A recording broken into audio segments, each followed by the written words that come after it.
এখন তিনজন বন্ধু, কয় বন্ধু? একজন হলো দুই চোখেই দেখে না, একজন কি দুই চোখেই দেখে না, একেবারে অন্ধ। আর একজন বন্ধু এর দুইটা পাই নাই। আর এক বন্ধু একেবারে মিসকিন ফকির, ওর কিছুই নাই। এখন তিন বন্ধু দুপুরবেলা এক জায়গায় বসে আছে। এখন ওই যে কানা, যে চোখে দেখে না, বুঝছেন, ও হঠাৎ করে কইতেছে, দেখ ভাই আকাশে না খুব তারা উঠছে। দুপুরবেলায় কি তারা দেখা যায়? যে অন্ধ ও কোন সময় দিন রাত এই অনুভূতি অনেক সময় থাকে না। এখন এই কথা শুনে যার দুই ঠ্যাং নাই, দুই পা নাই, ও করে লাথি মাইরে একবারে ধরে ফেলায়। এখন এই খবর শুনে ওই আর এক বন্ধু যে মিসকিন, ও কয়, দোস্ত মার লাথি, যত টাকা লাগে আমি দিব। আমাদের দেশের অবস্থা এরকম, যেখানে যাকে দরকার সেইখানে তাকে না দিয়া যে যেটার উপযুক্ত নয় ওইটা তারে দিয়া রাখছে। দেশের অবস্থা এরকম, সেজন্যই তো অবস্থা খারাপ। আল্লাহ সহি বুঝ দান করেন, বলিয়া আমিন। মহাকাশ গবেষণা করে পৃথিবীর সবচাইতে প্রসিদ্ধ যেই প্রতিষ্ঠান সেটা হলো নাসা। মাঝে মধ্যে গবেষণা করে দেখেন, আমাদেরকে বলে যে পৃথিবী থেকে 1 কোটি আলোকবর্ষ মাইল দূরে একটা গ্রহের সন্ধান পাওয়া গেছে, একটা জগতের সন্ধান পাওয়া গেছে, এবং ওই জগতে প্রাণীর অস্তিত্ব থাকতে পারে। যখন পত্রিকায়, টেলিভিশনে, মোবাইলে ফলাও করে প্রচার করা হয়, তখন আমরা অবাক হয়ে যাই, হতভম্ব হয়ে যাই। আহারে, আরো মনে হয় জগৎ আছে। বিজ্ঞান বলার পরে আমরা হতবাক, হতভম্ব হই। কিন্তু আল্লাহ তাআলা ১৫০০ বছর আগে এই দুনিয়ার মধ্যে আরবের একজন মানুষের কাছে এই খবর জানায় দিয়েছেন, ও বিশ্ববাসী শুনে নাও, এই জগৎ একটা নয়, আরো অগণিত জগৎ আমি আল্লাহ সৃষ্টি করে রেখেছি। আল্লাহ রাব্বুল আলামিন হলেন সেই জগৎ সমূহের রব, প্রতিপালক। আমার আপনার নবীর ব্যাপারে আল্লাহ তাআলা বলেন, ওয়ামা আরসালনাকা ইল্লা রাহমাতাল লিল আলামিন, আপনাকে আমি জগৎ সমূহের জন্য রহমত হিসেবে প্রেরণ করেছি। তাহলে জগৎ সমূহের রব, প্রতিপালক হলেন আল্লাহ, আর জগৎ সমূহের জন্য রহমত হলেন মুহাম্মদুর রাসূলুল্লাহ। আল্লাহ তাআলা যেই জায়গার রব, আমার আপনার নবী সেই জায়গারই রহমত। সৃষ্টিকুলে 1 ইঞ্চি জায়গা বাকি নাই যে এই জায়গার রব আল্লাহ তাআলা নয়, এরকম কোন জায়গা গোটা সৃষ্টি জগতের কোন জায়গায় আছে? তাহলে সৃষ্টি জগতের 1 ইঞ্চি জায়গা বাকি নাই যেই জায়গার রহমত মুহাম্মদুর রাসূলুল্লাহ সাল্লাল্লাহু আলাইহি ওয়াসাল্লাম নয়। সুবহানাল্লাহ। এই রহমাতুল লিল আলামিন হওয়ার কারণে কাফেররাও উপকৃত হয়। কিয়ামত পর্যন্ত যত কাফের আসবে এরাও উপকৃত হবে। নবীজির সময় যারা ছিল কাফের, এরাও উপকৃত হয়েছে। বলে কেমনে? সহিহ মুসলিম থেকে শোনায় আপনাদের। আবু জেহেল একদিন নবীজিকে শোনায়া শোনায়া আল্লাহ তাআলার কাছে দোয়া করতেছে। আবু জেহেল আল্লাহর কাছে দোয়া করে। প্রথম প্রশ্ন হইল, আবু জেহেল তো কাফের, ও আল্লাহর কাছে দোয়া করে কেন? জবাব হলো, ওরা যদিও কাফের বলি, ওরা তো মুশরিক ছিল, মুশরিক, কিন্তু আল্লাহ তাআলার অস্তিত্বে তারা বিশ্বাসী ছিল। বাস্তবতা হলো, যদিও আল্লাহ তাআলার অস্তিত্বে বিশ্বাসী ছিল, কিন্তু এমন কিছু শিরিক করার কারণে তারা শিরিক করেছে, যার কারণে তাদের ওই বিশ্বাস নষ্ট হয়ে গেছে। ওই বিশ্বাসের কোনো মূল্য আর বাকি থাকে না। ওরা আল্লাহর অস্তিত্বে বিশ্বাসী ছিল, এটা আমার কথা না। আল্লাহ তাআলা স্বয়ং কোরআনুল কারীমের মধ্যে বলছেন যে তারা আল্লাহর অস্তিত্বে বিশ্বাসী ছিল।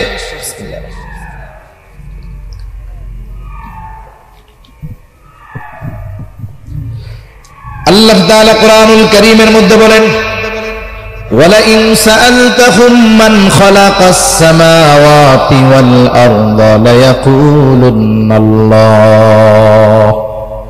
আল্লাহ তাআলা বলেন, আপনি যদি মক্কার মুশরিকদেরকে জিজ্ঞাসা করেন মান খালাকাস সামাওয়াতি ওয়াল আরদ, আসমান এবং জমিনের স্রষ্টাকে। আপনার প্রশ্নের জবাবে তারা কি বলবে? আল্লাহ তাআলা নিজেই জানায় দেন দুইটা তাকিদ যোগ করে। আল্লাহ তাআলা বলেন লা ইয়াকুলুন্নাল্লাহ, অবশ্যই অবশ্যই তারা বলবে আসমান এবং জমিনের স্রষ্টা হলেন আল্লাহ। এরপরে আল্লাহ তাআলা বলেন, আপনি যদি মক্কার মুশরিকদেরকে জিজ্ঞাসা করেন মান নাযালা মিনাস সামাই মাআন ফাআহইয়া বিহিল আরদা বা'দা মাউতিহা, কে আসমান হতে পানি বর্ষণ করে, শুধু তাই না ওই বর্ষিত পানির দ্বারা কে মৃত জমিনকে পুনরায় পুনরুজ্জীবিত করে। এখন তো চাষাবাদের সিজনে যদি বৃষ্টি নাও হয়, কারেন্ট থাকলে হেভি পাওয়ারের মোটর দিয়ে পানি উত্তোলন করে পানির চাহিদা পূরণ করা হয়। অনেক সময় ডিজেল ইঞ্জিন স্যালো মেশিন দিয়ে করা হয়।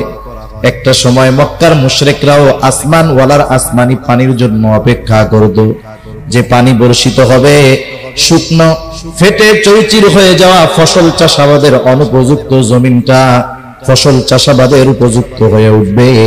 নবীজিকে আল্লাহ তাআলা বলেন, আপনি যদি তাদের এই কথা জিজ্ঞাসা করেন কে আসমান হতে পানি বর্ষণ করে, ওই পানির দ্বারা কে মৃত জমিনকে পুনরায় পুনরুজ্জীবিত করে, অর্থাৎ ফসল চাষাবাদের উৎপাদনের অনুপযুক্ত জমিনটাকে আসমানের পানি দ্বারা কে উপযুক্ত করে তোলে, ওরা ওদের দেব দেবীদের কথা বলবে না, কি বলবে?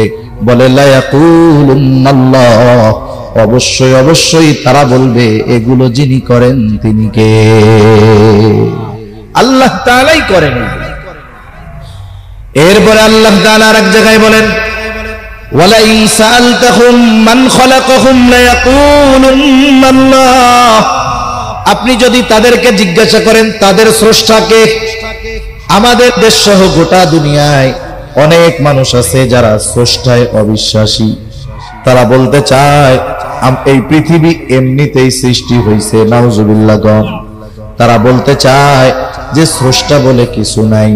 বিষয় হলো অনেক সময় আছে একটা বিষয়ে অস্বীকার করার দ্বারা বাকি সব বিষয়ে অটোমেটিক অবিশ্বাস করা হয়ে যায়। কেউ যদি স্রষ্টাকে অবিশ্বাস করে তাহলে স্রষ্টার যত সৃষ্টি আছে সবই অবিশ্বাস করা হয়ে যায়। জান্নাত জাহান্নাম পরকাল আখিরাতে সব অবিশ্বাস হয়ে গেছে। নাস্তিক যারা এরা বলে স্রষ্টা বলে কিছুই নাই, নাউজুবিল্লাহ। কিন্তু মক্কার মুশরিকরা এই কথা বলতেন। আল্লাহ তাআলা বলেন, আপনি যদি তাদের জিজ্ঞাসা করেন মান খালাকাহুম, তাদেরকে কে সৃষ্টি করেছে, আল্লাহ তাআলাই জানায় দেন লা ইয়াকুলুন্নাল্লাহ, অবশ্যই অবশ্যই তারা বলবে আমাদের স্রষ্টা হলেন আল্লাহ। তাহলে মক্কার মুশরিকরা আল্লাহ তাআলার অস্তিত্বে বিশ্বাসী ছিল, এই সাক্ষ্য স্বয়ং আল্লাহ তাআলা দিয়েছেন। শুধু তাই না, আল্লাহ তাআলার কাছে আবু জেহেল দোয়া করতেছে। নবীজি এক হাদিসের মধ্যে বলেন আবু জেহেল আল্লাহ তাআলার কাছে দোয়া করেছে এবং আল্লাহ তাআলা আবু জেহেলের দোয়াও কবুল করেছে। বদরের দিন সকালবেলা যুদ্ধ শুরুর প্রারম্ভে আবু জেহেল আল্লাহ তাআলার কাছে দোয়া করতেছে, বলে আল্লাহ, আজকের এই দিনে যারা হকের উপরে আছে, সত্যের উপরে আছে, আপনি তাদেরকে বিজয় দান করবেন। নবীজি বলেন আল্লাহ তাআলা আবু জেহেলের দোয়া কবুল করেছে। বদরের দিন যারা হকের উপরে ছিল, সত্যের উপরে ছিল, আল্লাহ তাআলা তাদেরকে বিজয় দান করেছে। এখন দ্বিতীয় বিষয় আসেন, দোয়াটা করতেছে কি? নবীজিকে শোনায়া শোনায়া আল্লাহ তাআলার কাছে দোয়া করে, বলে আল্লাহ, আপনি যদি সত্যই এই কোরআন নাজিল করে থাকেন তাহলে আমাদের উপরে পাথর বর্ষণ করেন অথবা যন্ত্রণাদায়ক শাস্তি দেন। দোয়াটা কি করছে দেখছেন? কি দোয়া করছে? যে আপনি যদি সত্যই মুহাম্মদ সাল্লাল্লাহু আলাইহি ওয়াসাল্লামের উপরে কোরআন নাজিল করে থাকেন তাহলে আমাদের উপরে পাথর বর্ষণ করেন, নাইলে যন্ত্রণাদায়ক শাস্তি দেন। প্রথম বিষয় হইল, অনেক সময় আছে আমি যদি আল্লাহ তাআলার কাছে কিছু চাই, পাবলিকরে শুনাইয়া আমার এই চাওয়ার দরকার আছে, আমি গোপনে নিবৃতে আল্লাহর কাছে বলতে পারি। আবু জেহেল গোপনে গোপনে বলতে পারতো, আল্লাহ, আপনি কোরআন শরীফটা মুহাম্মাদের উপরে নাজিল করলেন, সত্যই যদি আপনি নাজিল করে থাকেন তাইলে আমারে পাথর মেরে শেষ করে দেন। এখন কথা হইলো, এটা নবীজিকে শোনায় শোনায় বললো কেন? আসলে আবু জেহেল মূলত যা বলতে চায়, মূলত আল্লাহকে বলতেছে যে আল্লাহ আপনি লোক আর পান নাই, মুহাম্মদ এর সাথে তো লোকজন নাই, আমার পেছনে তো লোকজনের অভাব নাই, আমি তো মক্কার একজন নেতা, কত প্রভাব প্রতিপত্তি আমার, মক্কার মানুষ আমার কথায় উঠে আর বসে, আপনি লোকজন পান নাই আর আপনি মুহাম্মাদের কাছেই কোরআন নাজিল করলেন, আর সত্যি যদি করে থাকেন তাইলে আমাকে পাথর মেরে শেষ করে দেন। এখন এটা নবীজিকে শোনায় কেন বলল? নবীজিকে শোনায় বলার কারণ হলো ও বুঝাইতে চায় বা বলতে চায় যে আসলে কোরআন নাজিলের উপযুক্ত আমি, ভুল করে আল্লাহ তোমার কাছে নাজিল করে ফেলছে। নাউজুবিল্লাহ। কোন আমাদের দেশে এরকম অনেক মানুষ আছে, মানুষের সাথে মানুষের শত্রুতা হওয়ার জন্য এখন কোনো ক্ষতি কারো করা লাগে না। আপনার একটু উন্নতি হবে, আল্লাহ তাআলা আপনাকে একটু ভালাই দিবে, দেখবেন পাশের অনেক মানুষ হিংসার বশীভূত হয়ে আপনার শত্রু হয়ে গেছে। ঠিক কিনা কোন? এরকম অনেক আছে। অনেক মানুষ হিংসায় পড়ে এমনও বলে যে অমুকের ছেলে, ও বাবা এত বড় হুজুর হয়ে গেছে, অমুকের ছেলে এত বড় চাকরি বাকরি পাইছে, ও আল্লাহ এই খবর শোনার আগে আমি মরলাম না কেন? এরকম বলা লোক তো আলহামদুলিল্লাহ আপনাদের এদিকে নাই। হিংসায় বলে না এগুলো কি খবর শুনলাম, এটা শোনার আগে আমি মরলাম না কেন, এরকম বলে না অনেক, আরেকজনের বালাই দেখে। এখন বলেন তো ওই টাইমে যদি আজরাইল আইসা বলে যে আপনার তো মরতে মন চায়, তাহলে আমার লগে চলেন, তখন কি করব? যে আসলে তো মরতে চাই নাই, এমনি এমনি কইছি আর কি। আসলে আবু জেহেলও শাস্তি আসুক চায় না, কিন্তু নবীজিকে তিরস্কার করে শোনায়া শোনায়া আল্লাহ তাআলার কাছে এই কথা বলতেছে। আচ্ছা, আপনার একজন খুব ভালো বন্ধু আছে, আপনি নরম ধরম মানুষ, শরীফ মানুষ, ভদ্র মানুষ, আপনার একজন একেবারে খাঁটি একজন বন্ধু আছে।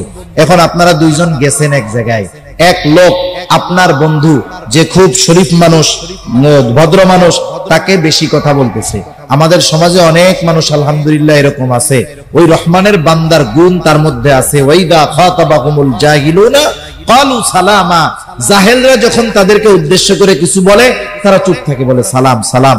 এখন ওই আপনার বন্ধু যিনি ভদ্র, ওরে একজন বেশি কথা বলতেছে আর উনি চুপ করে বসে আছে, কিছু কয় না, মাথা নিচের দিক দিয়া চুপ করে আছে, কিছু বলে না। ওনার কষ্ট লাগতেছে কথাটায়, কিন্তু কিছু বলতেছে না। এরকম লোক কিছু আছে না? এখন পাশে আপনি বন্ধু, আপনার তো পাওয়ার অন্যরকম, আপনি তখন কি করবেন? বন্ধু কিছু বলে না ঠিক, বন্ধুকে যে বেশি কথা বলতেছে অন্যায় ভাবে বিনা কারণে, তার প্রতিবাদ করবেন না? কি বলবেন? এই মিয়া এর সাথে এরকম আচরণ কেন? ভদ্র মানুষ পাইছো এই জন্য না? আমাকে মতো লোক হইলে এতক্ষণ ঠ্যাং ভেঙে হাতে ধরায় দিতাম। ঠিক কিনা বলো? নবীজি চুপ, কিন্তু আল্লাহ তাআলা তো আবু জেহেলের কথার জবাব পাঠায় দিয়েছে। আল্লাহ রাব্বুল আলামিন জবাব পাঠায় দিয়েছেন। কেমন যেন আল্লাহ তাআলা বলেন, ও আবু জেহেল, তোমরা যেটা করো, যা বলো, তাতে তো তোমরা শাস্তির উপযুক্ত, আযাবের উপযুক্ত। এখন কথা হইল কেন তোমাদেরকে আযাব দেওয়া হয় না? আল্লাহ তাআলা নবীজিকে জানায় দেন, ওয়ামা কানাল্লাহু লিয়ুআযযিবাহুম ওয়া আনতা ফীহিম, আপনি যতক্ষণ তাদের মাঝে আছেন আমি ততক্ষণ তাদেরকে কোনো আযাব দিব না। এখন কথা হইল নবীজিকে কষ্ট দেয়, নবী আছে, নবীর উপস্থিতিতে কেন তাদেরকে শাস্তি দেওয়া হবে না? প্রথম বিষয়, অতীতের ইতিহাসে যত নবীর উম্মতদেরকে শাস্তি দেওয়া হয়েছে, প্রথমত আমার আপনার নবীর আগে যত নবী দুনিয়ায় এসেছে, গোটা সৃষ্টি জগতের জন্য কেউ নবী হন নাই। প্রত্যেকটা নবীর নবুয়তির একটা এরিয়া ছিল, এলাকা ছিল। কেউ ছিলেন এলাকা ভিত্তিক নবী, কেউ ছিলেন কোন দেশের নবী। যখন কোন উম্মত অবাধ্যতার চূড়ান্ত পর্যায়ে পৌঁছায়া যাইত, আল্লাহ তাআলা যদি আযাব দিতে চাইতেন, ওই এলাকার যেই নবী তাকে আগে সরায়া নিতেন, এরপরে আল্লাহ তাআলা ওই জায়গায় আযাব দিতেন। কারণ একজন নবীর উপস্থিতিতে ওই নবীর নবুয়তির এরিয়ার ভিতরে আযাব আল্লাহ তাআলা দিবেন না, আগে তাদেরকে নিরাপদে সরায়া নেবেন। এখন বলেন তো, আমার আপনার নবীজির নবুয়তির পরিব্যাপ্তি কোন এলাকা ব্যাপী? আমার আপনার নবীজির নবুয়তির পরিব্যাপ্তি গোটা সৃষ্টি জগৎ। সেজন্য কবি কত সুন্দর কথা বলে, রবুবিয়ত খোদা কি হ্যায় জাহাঁ তাক, নবুয়তি মুস্তাফা কি है उहाता। আল্লাহ তাআলার রুবুবিয়তের বিস্তৃতি যত দূর, আমার আপনার নবীজির নবুয়তির বিস্তৃতি তত দূর। আমার আপনার নবীজির নবুয়তির বিস্তৃতি যত দূর, আমার আপনার নবীজি তত দূরের জন্যই রহমাতুল লিল আলামিন। সুবহানাল্লাহ বলেন, রহমত। এখন আল্লাহ তাআলা যে আযাব দিবে, গোটা সৃষ্টি জগতের একটা জায়গাও তো বাকি নাই যেই জায়গার রহমত নবী নয়। তাইলে নবীর উপস্থিতিতে আযাব দিতে হইলে আগে নবীকে সরায় নিতে হবে, নবুয়তির এরিয়ার বাইরে নিতে হবে। এরকম কোন জায়গা সৃষ্টি জগতে আছে? এই জন্য নবীজি রহমাতুল লিল আলামিন জমিনের উপরে আছে। ওই জমিনের উপরে আল্লাহ তাআলা আযাব দিবেন কেমনে? এই জন্য কাফেররাও বাইচা গেছে। অনেক সময় দেখবেন আমার আপনার ঘরেও বা পরিচিত জন, ছোট ভাই অপরাধ করে, অপরাধ, ওই জায়গায় একজন সম্মানিত ব্যক্তি আছে, অপরাধ করতেছে, তাকে শাস্তি দেওয়ার জন্য আমি রাগ হচ্ছি, দাঁত কিটমিট করতেছি, কিন্তু এই সম্মানিত ব্যক্তি উপস্থিত থাকার কারণে তাকে আমরা কিছু বলি না। এইবার যখন ওই সম্মানিত ব্যক্তি চলে যায়, আমরা এবার ওকে বলি, তোর কপালটা ভালো রে, অমুকে আসিল, নাইলে তো তোরে একবারে ঠ্যাংটা ভাঙা দিতাম, বলি না? তার মানে অনেক সময় সম্মানিত ব্যক্তির সম্মান রক্ষার্থে অনেককে আমরা শাস্তি থেকে বাঁচায়া দেই, শাস্তি দেই না। নবীজি রহমাতুল লিল আলামিন হওয়ার কারণে এই কাফেররা নগদ শাস্তি থেকে বেঁচে গেছে, কিয়ামত পর্যন্ত বাঁচতেছে, কিয়ামত পর্যন্ত ওরা বাঁচবে। এটা নবীজির দোয়ার বরকত, নবীজি রহমাতুল লিল আলামিন হওয়ার কারণে এই সুবিধা তারাও ভোগ করতেছে। তাহলে কাফেররা যেই নবীর দ্বারা উপকৃত হয়, হচ্ছে কিয়ামত পর্যন্ত হবে। সেই নবী তার উম্মতের ব্যাপারে কেমন ছিলেন? গোটা সৃষ্টি জগতের সব উম্মতের জন্য তার মায়া, বিশেষ করে মুমিনদের জন্য তো স্পেশাল মায়া। হাদিসের মধ্যে আসছে আব্দুল্লাহ ইবনে আমর ইবনুল আস রাদিয়াল্লাহু তাআলা আনহু থেকে, তিনি বলেন, মজলিসের মধ্যে অনেক সাহাবা একরাম বসা, নবীজি হঠাৎ করে কোরআন থেকে তিলাওয়াত করতেছেন। তিনি বলেন, আন্নান নবী সাল্লাল্লাহু আলাইহি ওয়াসাল্লাম তালা মা কাউলাল্লাহি আযজা ওয়া জাল্লা ফি ইব্রাহিম আলাইহিস সালাম। নবীজি সাল্লাল্লাহু আলাইহি ওয়াসাল্লাম তিলাওয়াত করলেন যা আল্লাহ তাআলা ইব্রাহিম আলাইহিস সালামের ব্যাপারে নাজিল করেছেন। কি নাজিল করেছেন? আল্লাহ পবিত্র কোরআনুল কারীমের সূরা ইব্রাহিম 13তম পারা 19 নম্বর পৃষ্ঠার শুরুতেই আল্লাহ তাআলা বলেন, রব্বি ইন্নাহুন্না আযলালনা কাসীরাম মিনান নাস ফামান তাবিআনি ফাইন্নাহু মিন্নি ওয়া মান আসানি ফাইন্নাকা গফুরুর রহিম। ইব্রাহিম আলাইহিস সালাতু ওয়াস সালাম তার গুনাহগার উম্মতের জন্য আল্লাহ তাআলার কাছে দোয়া করতেছে, বলে, রব্বি ইন্নাহুন্না আযলালনা কাসীরাম মিনান নাস, ও আমার রব, এই প্রতিমাগুলো, এই মূর্তিগুলা অধিকাংশ মানুষকে পথভ্রষ্ট করে ফেলছে, পথচ্যুত করে ফেলেছে। ফামান তাবিআনি ফাইন্নাহু মিন্নি, তবে যারা আমার আনুগত্য করেছে তারা তো আমার দলভুক্ত। কিন্তু ইব্রাহিম আলাইহিস সালামের সব উম্মত তো মূর্তি পূজা ছাড়ে নাই। উম্মত মুমিন হোক আর কাফের হোক, সকল ধরনের উম্মতের উপরে প্রত্যেকটা নবীর মায়া মোহাব্বত ভালোবাসা চাইতে খারাপটার জন্য চিন্তা আরো বেশি হয়, ঠিক না? অনেকের ঘরে এরকম আছে না, 3-4টা ছেলে, 2টা ছেলে খুব ভালো, দিনদার, মুত্তাকি, পরহেজগার, নামাজি, আর একটা খুব খারাপ, কথা শুনে না, মানুষের সাথে মারামারি করে, যত ধরনের অপরাধ আছে সব করে। এখন বলেন তো, মা বাবা কি ভালো দুইটার জন্য চিন্তা করে বেশি না খারাপটার জন্য চিন্তা করে বেশি? আল্লাহ তাআলার কাছে যখনই দোয়া করে, বলে, আল্লাহ, আমার এই ছোট ছেলেটাও যদি ভালো হয়ে যাইতো, ওকে যদি ভালো দেখা মরতে পারতাম, মইরাও শান্তি পাইতাম। তাহলে সন্তান যত খারাপ হয়, ওই সন্তানের জন্য মা বাবার পেরেশানি, চিন্তা, দোয়া তত বেশি হয়। এখন যদি বলি, এই সন্তান তো খারাপ, এরে কেন বাদ দিয়ে দেয় না, এরে কেন দূরে ঠেলে দেয় না? বলে, হুজুর, ঠেলবে কেমনে দূরে, এটা তো সন্তান। মোহাব্বতের কারণে এই খারাপ সন্তানটাকেও দূরে ফেলায় না। আরে ভাই, আমার আপনার মা বাবা আমাকে আপনাকে কত ভালোবাসে, আল্লাহর কসম তার চাইতে আমার আপনার নবী আমাকে আপনাকে আরো অনেক বেশি ভালোবাসে। আমি আমারে কত ভালোবাসি, আমি তো আমার জান্নাত জাহান্নাম নিয়ে টেনশন করি না, কিন্তু আমার চাইতে আমার নবী, আমাদের নবী আমাদের জন্য বেশি চিন্তা করে উম্মত যেন জাহান্নামে না যায়। আচ্ছা, আসলে ভালোবাসে কে? মুখ দিয়া চাপা পিটাইলেই ভালোবাসা হয় না, মুখ দিয়া বললেই ভালোবাসা হয় না। আপনি কাকে বলবেন যে সে আপনারে ভালোবাসে? যে আপনার বিপদে পাশে থাকবে, আপনি মনে করবেন সেই আপনারে ভালোবাসে, ঠিক না? মনে করেন আপনার একজন দোস্ত আছে, এমন বন্ধু, সে শুধু আপনারে দেখলেই কয়, বন্ধু তোমার এত ভালোবাসি, তোমার জন্য যদি আমার জীবন দিতে হয় আমি জীবন দিতেই প্রস্তুত। এখন এই বন্ধুরে নিয়ে আপনি গেছেন পটিয়া গিয়া একজনের সাথে আপনার একটু দ্বন্দ্ব হয়েছে, কথাবার্তা কাটাকাটি হয়েছে। আপনি চিন্তা করতেছেন আমি তো আর একা না, আমার সাথে জান দেওয়া বন্ধু আছে, যেই বন্ধু আমার জন্য কি দিয়া দিবে? জান দিয়া দিবে। এই সাহসে তার সাথে আপনি একটু তর্ক বিতর্ক শুরু করছেন। তর্ক বিতর্কের ফাঁকে ডানে বামে তাকায় দেখেন সেই বন্ধু গায়েব হয়ে গেছে, বন্ধুর ছায়াও দেখা যাচ্ছে না। যাই হোক, ওই জায়গার মুসিবতটা গেছে।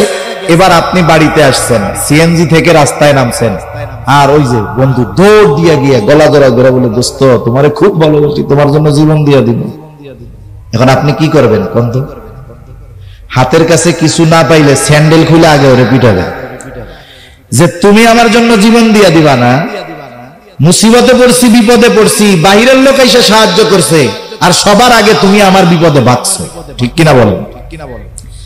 তার মানে বিপদের সময় যে আমার কাছে নাই, বাস্তবে সে আমাকে আপনাকে ভালোবাসে না। আল্লাহর কসম করে বললে ভুল হবে না, এই দুনিয়ার মুসিবত, দুনিয়ার বিপদ, এটা কোনো মুসিবত নয়, এটা কোনো বিপদ নয়। চোখ দুটা যখন বন্ধ হয়ে যাবে, দুনিয়ার মুসিবত আর মুসিবত থাকবে না। আসল মুসিবত তো কিয়ামতের দিন। ওই মুসিবতের দিন দুনিয়ার কেউ আমার আপনার পাশে থাকবে না। কি হবে ওই দিনের অবস্থা? আল্লাহ তাআলা কোরআনুল কারীমের মধ্যে একটা চিত্র তুলে ধরে বলেন, ইয়াউমা ইয়াফিরুল মারউ মিন আখিহি ওয়া উম্মিহি ওয়া আবিহি ওয়া সাহিবাতিহি ওয়া বানিহি লিকুল্লি ইমরিইন মিনহুম ইয়াউমাইযিন শা'নুন ইউগনি। আল্লাহ তাআলা বলেন, কিয়ামতের দিন ভাই ভাইয়ের থেকে পলায়ন করবে, ওয়া উম্মিহি ওয়া আবিহি, পিতামাতার থেকে পলায়ন করবে, ওয়া সাহিবাতিহি ওয়া বানিহি, স্ত্রী সন্তানদের থেকে পলায়ন করবে।